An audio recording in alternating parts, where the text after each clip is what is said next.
মহাজন আপনি হুট করে আয়া পড়লেন। আমরা কাম করে দিতেছি। হ্যাঁ, আমরা কাম করে দিতেছি, আপনি কোনো চিন্তা করবেন না। কামের কোনো ক্ষতি হইতেছে না। ওই কামের মাঝখানে দুপুরে খাবারের একটু বিরতি দিছিলাম, তাই আর কি খানায় খাইতেছিল, আমরা দাঁড়ায় দাঁড়ায় কথা বলতেছিলাম। খাওয়াটা শেষ হলে নগদের উপর কামে চলে যাবো। আমরা কিন্তু কামে কোনো ফাঁকি করতেছি না, কি কও? না, কাজে কোনো ফাঁকি দিতেছি না, আমরা এক্ষুনি যাইতেছি কামে।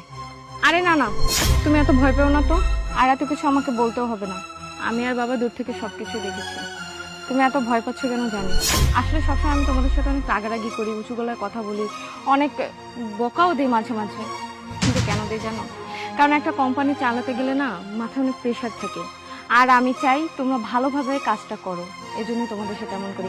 তাই বলে কি তোমাদের কখনো বেতন কাটছি বা তোমাদের চাকরি থেকে কাউকে বের করছি, কোনো শাস্তি দিয়েছি? দেয়নি। কিন্তু এত ভয় পাবার কোনো কিছু নেই, দূর থেকে তো সবই শুনলাম। আচ্ছা বাবা, আমাদের এই সাইডে 50 থেকে 60 জন লেবার আছে। আমরা কি পারি না দুপুরে একবেলা ওদেরকে খাবার ব্যবস্থা করে দিতে? কারণ আমাদের তো অনেক টাকা পয়সা অনেক দিকেই নষ্ট হয়। নাহলে একটা ভালো কাজ করলাম, তাতে ওরা একবেলা ভালো খেলো, মন দিয়ে কাজ করলো। আর তাছাড়া ওরা তো আমাদের পরিবারই একজন, দেখো ওদের জন্যই কিন্তু আমরা এত ভালো আছি। খুব ভালো কথা বলেছিস মা, আমার মনেও ঠিক এমনই হয়েছিল। দেখ, আমরা কত সুখে আছি, শান্তিতে আছি, একটাবারের জন্য নিচু তলার মানুষদের কথা ভাবি না।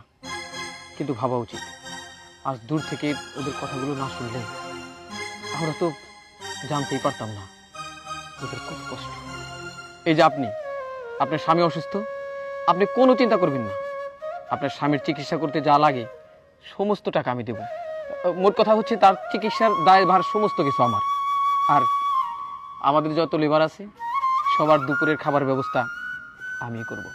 মহাজন, আপনার দেখা সত্যি আজকে অনেক ভালো লাগতেছে। এতদিন তো শুধুমাত্র আপনার রাগ দেখছি, বুঝবার পারি নাই যে কামের যাতে ফাঁকি না হয় এই জন্য আপনার বকা দিতেন। কিন্তু আপনি যে মানুষ হিসাবে এতটা ভালো মানুষ, আমি এটা কখনো ভাবতে পারি নাই। আমি তো ফেরেশতা দেখি নাই, কিন্তু আজকে আপনার মতো মানুষ দেখা আমার খুব ভালো লাগতেছে। আর এটা ভাইবে আমার আরো বেশি ভালো লাগতেছে যে এমন একটা মালিকের আন্ডারে আমি কাম করতেছি। সত্যি আপনি মানুষ না, আপনি ফেরেশতা, ফেরেশতা। এত প্রশংসা করার কিছু নেই, তুমিও মানুষ, আমিও মানুষ। শোনো, তোমরা যদি এরকম পরিশ্রম না করতে, তাহলে এই ধনী মানুষগুলো এতটা শান্তি কোত্থেকে পেতো বলো? থাকে সব কথা, আপনি খান, আর তোমাদেরও খাবার ব্যবস্থা করতেছি। বাবা চলো।